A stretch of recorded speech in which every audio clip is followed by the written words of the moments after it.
Good evening. I invite the President-elect to come forward and receive his certificate.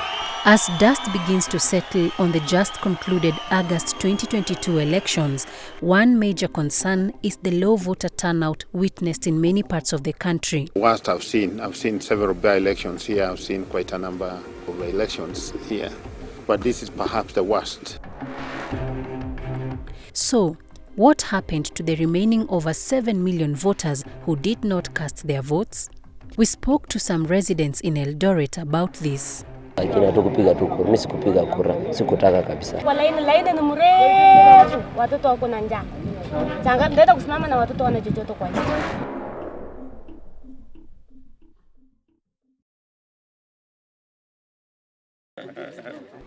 It's a few minutes past 6 at Kosachei Primary School, Sugoi, one of the polling stations in Uasin Gishu County. Not yet. President-elect William Ruto, the Kenya Kwanza presidential candidate in the just concluded elections, was among the first Kenyans to cast their votes. I feel very good that after so many months of campaigning and speaking to the people of Kenya and selling our agenda and our manifesto and having discussions across the country, this morning it's D-Day and we have come to vote with my wife and my neighbors. Thank you so much.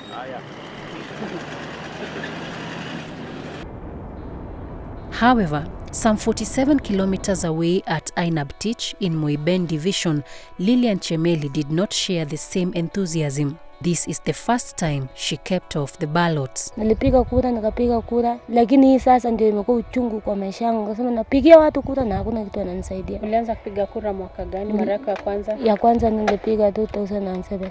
Hii ya clashes. Nikakuja hiyo ya ilikuwa 2010, hiyo ya 2010 ilikuwa 2013. Nikapiga, nilikuwa mjamzito siku hiyo, nilikuwa na mimba. Nilingangana na natoka mbali kutoka Kipsigak mpaka Ziwa na nikarudi nyumbani tena na mguu. Nikaenda nikakaa ya 2017 juzi. Nikaenda nikapiga kura tena kutoka hapa mpaka Ziwa. Chemeli says broken election promises that become the norm every 5 years is the main reason why she decided not to vote in 2022. Kitu yenye imenikwaza sana ni vile wametupeleka na uchumi. Sasa mpaka tukashangaa sasa kama tutawapigia kura na uchumi ndio imeanguka.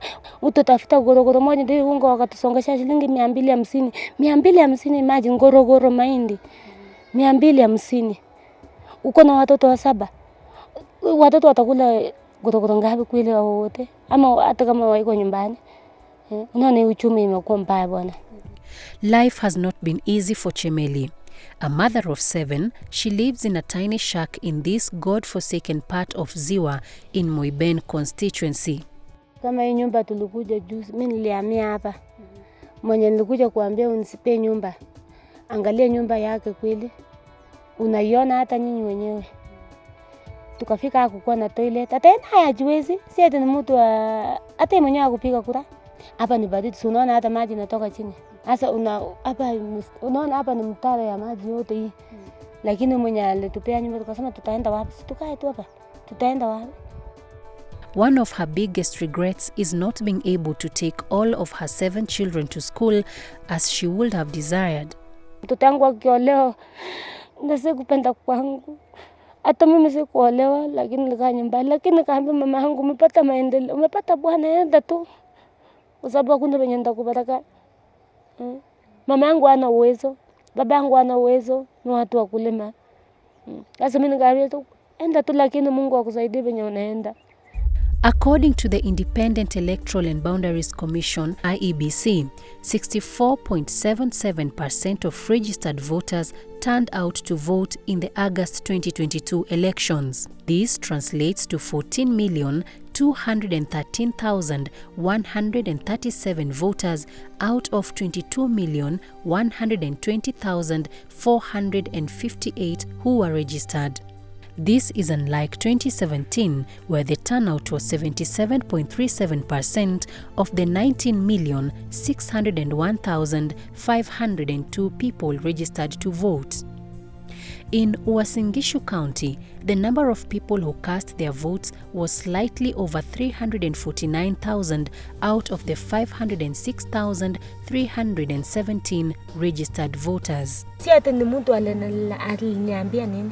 Mimi mwenyewe nilikaa nikasema sasa president mgani tutachagua kweli akuwe president wa kweli. Mimi nikasema hata mimi sitapiga kura lakini Mungu chagua tu.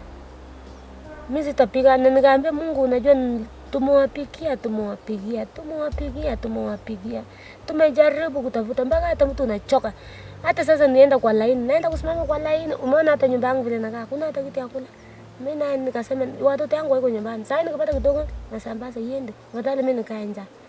Sasa nikasema yani naenda kupiga kura kutoka huko mpaka huko. Na president wala tu hawabadiliki. Yun Kipchumba, also a resident of Muyben, shares the same sentiment as Chemeli. Kina tu kupiga tu kura, mimi sikupiga kura, sikutaka kabisa.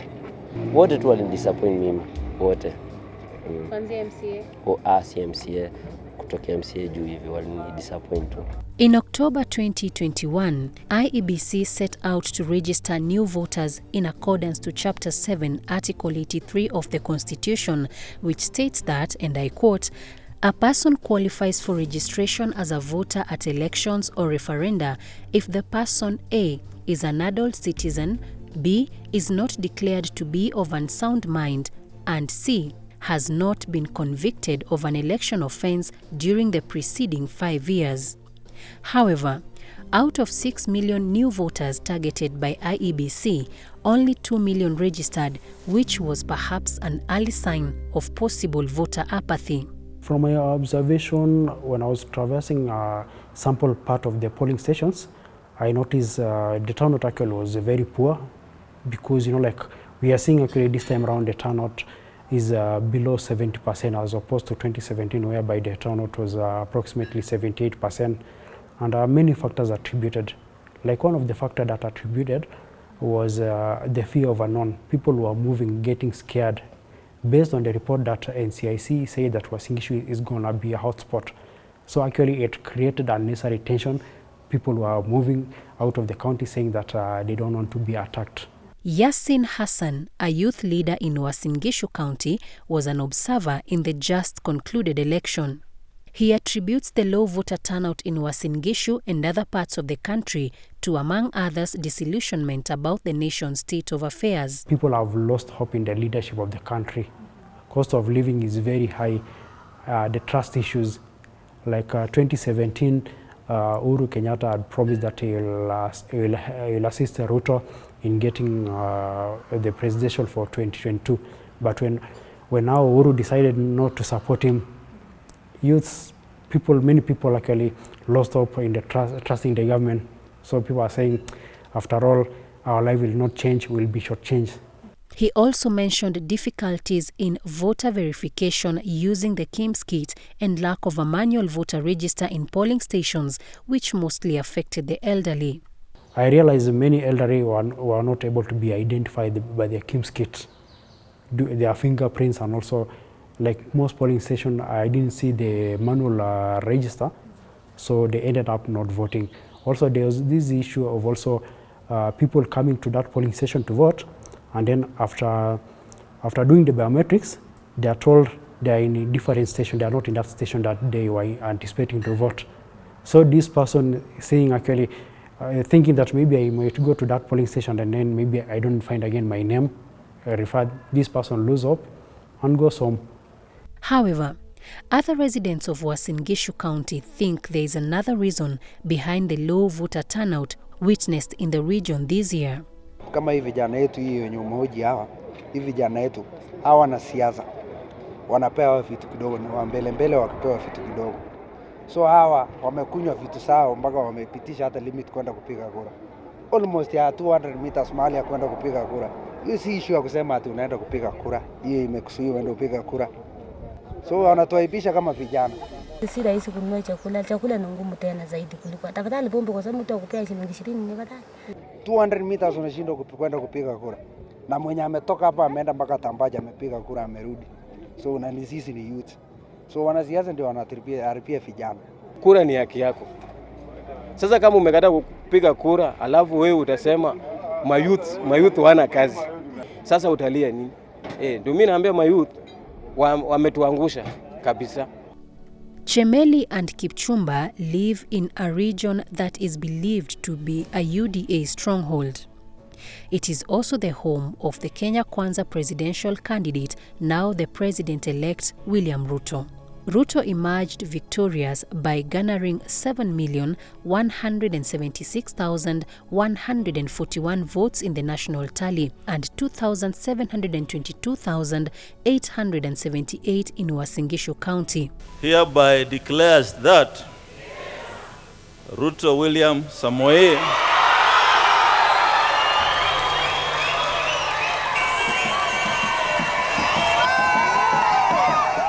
My gratitude also goes to the people of Kenya, the millions who listened to us, the millions who participated in our campaigns peacefully, the millions who turned up to vote for us. However, this result is being contested by his closest rival and Azimio la Umoja presidential candidate Raila Odinga. Totally and without reservations, reject the presidential results announced yesterday by Mr. Chebukati. But Chemeli's and Kipchumba's refusal to vote and that of other Kenyans after intense campaigns and lobbying to the electorate perhaps reflects the need to redefine what leadership is and what it means to the common citizen. Sasa si hata si kupenda kwangu niende kukataa kupiga kura. Ni uchungu wenye niko nao kwa sababu hata sasa ukienda utafute, ukitaka kwenda utafuta sasa kama Ruto sasa utapata wapi? Hakuna. Hai useme wacha nini nitafuta hata gavana wangu. Hakuna, utatoa wapi? Hauna uwezo. Utaenda kuwatafuta wapi? Na wako huko ndani. Au haiko town na sisi tuko sasa kama mtu kama mimi sasa nasema saa ngapi nitaenda kutafutana na mtu nijikase tu. An article posted online by the Electoral Commission of South Africa gives 7 reasons why it's important for you to vote. Key among these reasons is that 1. Not voting is giving up your voice. 2. Democracy needs you. It only works when people participate. And 3. Voting is an opportunity for change. I want to tell Kenyans to think again, rethink again. One time, Mahatma Gandhi said that if you allow so many bad people to turn up in numbers, they will elect one of their own. By you sitting up home and refusing to come and vote, you are electing the wrong person. Kenya has 25 million eligible voters according to IEBC. This year, 22 million people registered to vote. Out of these, only 14 million voters turned out to vote. The difference between the president-elect, William Ruto, and his closest competitor, Raila Odinga, is 233,311 votes, creating a dispute. Could these numbers have made a difference? I repeat, the figures announced by Mr. Chebukati are null and void